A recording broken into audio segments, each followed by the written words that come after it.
Have you ever encountered an error that just leaves you scratching your head? If you've ever seen the message, accessing object of type contact which has been invalidated or deleted, you're not alone. Today, we're diving into this issue and finding a solution together. I totally get how frustrating it can be when your code throws unexpected errors, especially when you're trying to navigate between views. You're not the only one facing this challenge, and it's a common issue many developers encounter.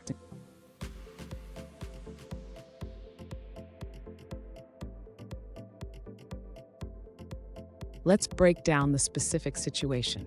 One user reached out with a question about their Realm list view.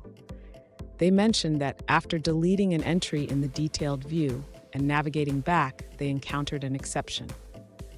They also noticed that the change listener was triggered twice when deleting just one object. Sound familiar? Let's explore this together. So, what could be causing this issue? When you delete an object in Realm, it becomes invalidated, and if you try to access it afterward, you'll run into that error. Additionally, the double triggering of the change listener might be due to how listeners are set up in your code. Let's dig deeper into the code to understand what's happening. And stick around. By the end of this video, I'll share some best practices to avoid these issues in the future, so you can code with confidence. To address the issue of accessing an invalidated or deleted object, the user should first ensure that the listener for database changes is properly managed. This means adding the listener in the right lifecycle method. Next, the user should modify the update contacts from DB function to handle the case where the contact has been deleted. This can prevent the exception from occurring when trying to access an invalidated object. Additionally, the user should consider using a snapshot of the contacts list to avoid accessing stale data. This can help ensure that the data displayed is always current. Finally, to address the issue of the change listener being called multiple times, the user should check if the listener is being added more than once. This can happen if the component mounts multiple times without unmounting properly.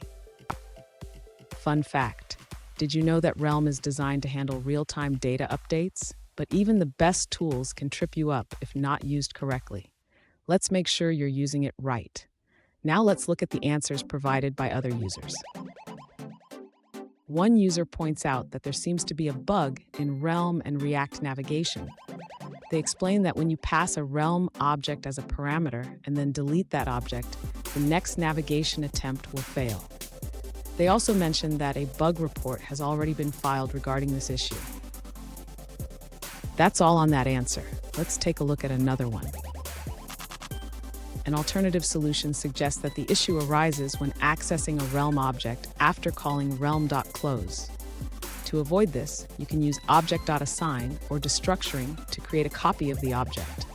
For example, you can spread the Realm object into a new array or use destructuring to get a specific object. Now, let's shift our focus to a different response. An alternative solution from another user suggests using the use focus effect hook from React navigation. After deleting an item, this approach updates the list by checking if data can be retrieved. If an error occurs while accessing the object, it sets a state variable to prevent further access. That wraps up that answer. Let's move on to another one. An alternative solution provided by another user involves using an asynchronous function to update the Realm database. They suggest opening the Realm with specified schemas and adding a change listener that consults a function whenever there is a change. Here's a pro tip. Always ensure that your listeners are managed properly to avoid unexpected behavior. This simple practice can save you a lot of headaches down the line. And there you have it. With these tips, you should be able to tackle that pesky error and keep your app running smoothly. If you found this video helpful, don't forget to subscribe for more troubleshooting tips and tricks.